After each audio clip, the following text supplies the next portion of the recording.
The last item may take me just a little bit because I want to talk some about the COVID-19 virus. You can't turn on the radio, television, pick up a paper or any other publication where that isn't front page news. So I want to explain how schools and how we process through something like this. We rely on the CDC, the State Health Department, and the Johnson County Health Department, and that's the guidance that we follow. So at this point in time, all three of them are giving us guidance.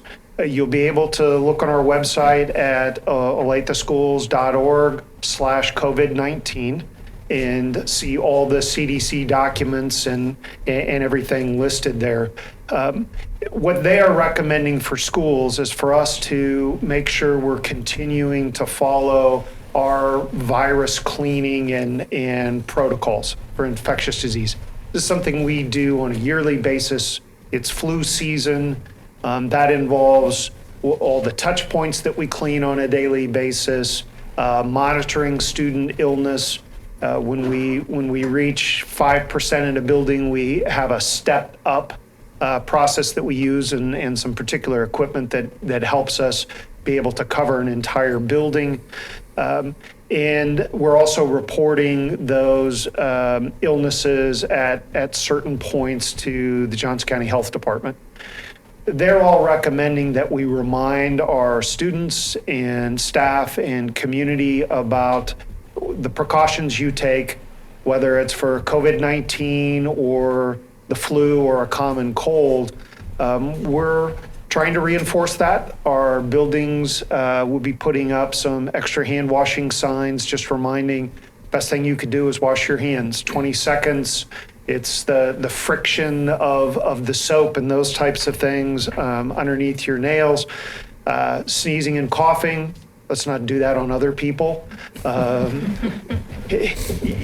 And just those basic common sense aspects. Don't touch your eyes, nose, and mouth.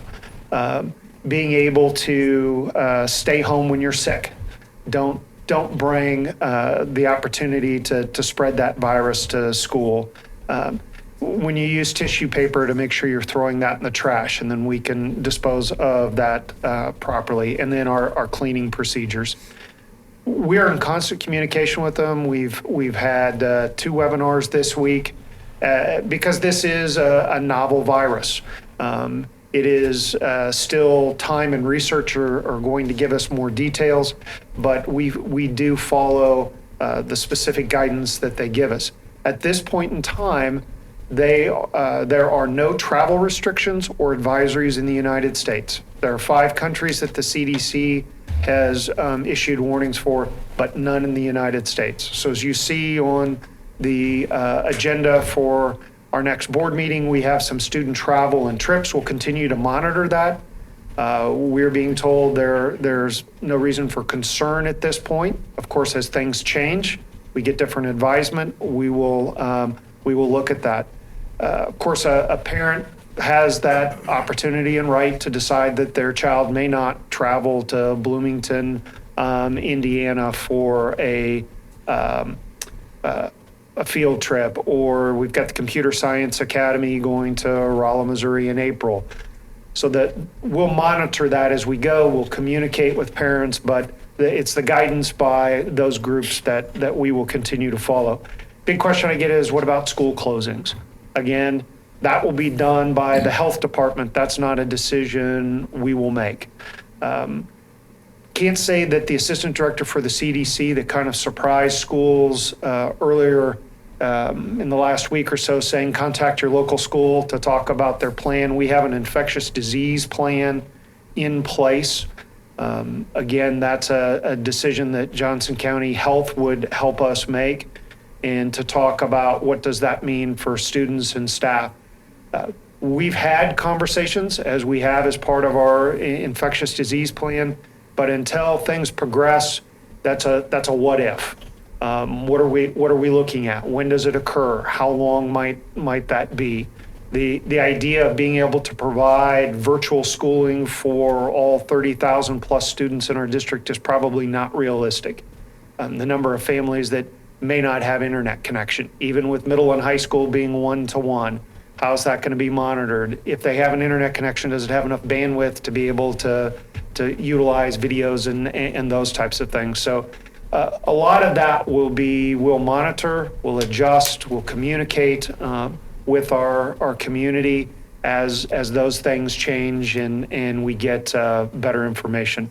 It is, of course, something we're very vigilant about and concerned about, but we're not panicked about. We'll deal with that as we need to, as the situation continues to develop. One of the factors of this virus that, as you're probably all well aware of, they don't know if this will have any type of cyclical effect based on weather that the typical flu virus has. So this may be something that we're talking about in May, or it could be in August or September, just depending on what happens in this country. But like I said, we want folks to be informed. We will continue to communicate. We will do our due diligence and work with the appropriate health agencies that we need to. And again, on our website at olatheschools.org/COVID-19, you'll see CDC flyers. And as we get more information and updates, we'll continue to add. So it's a good place to be able to go and get the most up-to-date information and see what we're receiving and why we'll take the precautions and do what we need to do. So if you have any questions, be happy to answer. I do have a quick question. Uh-huh. In the event that there isn't a consensus amongst those three agencies, whose guidance will we follow? That's a good question. My understanding is it would be first and foremost for us with the Kansas Department of Health. That's who legally has jurisdiction with us. But I can't see that the Kansas Department of Health and Johns County Health will vary. They're all communicating, working closely. I know the CDC is kind of a lead point for that. And it's a couple times a day I'm receiving updates. Johnson County Health is serving as kind of our main point. So they're working with those two and then filtering it and getting the information to us. And it truly is every 4 to 6 hours we get an update. Not that status has changed, but just making us aware if there's more, if there's additional materials for us to be able to look at or guidance provided. And it will be fluid as more and more citizens are confirmed to have the virus. I'm sure things will change somewhat, but that's our understanding on how we'll follow that chain of command. Very good.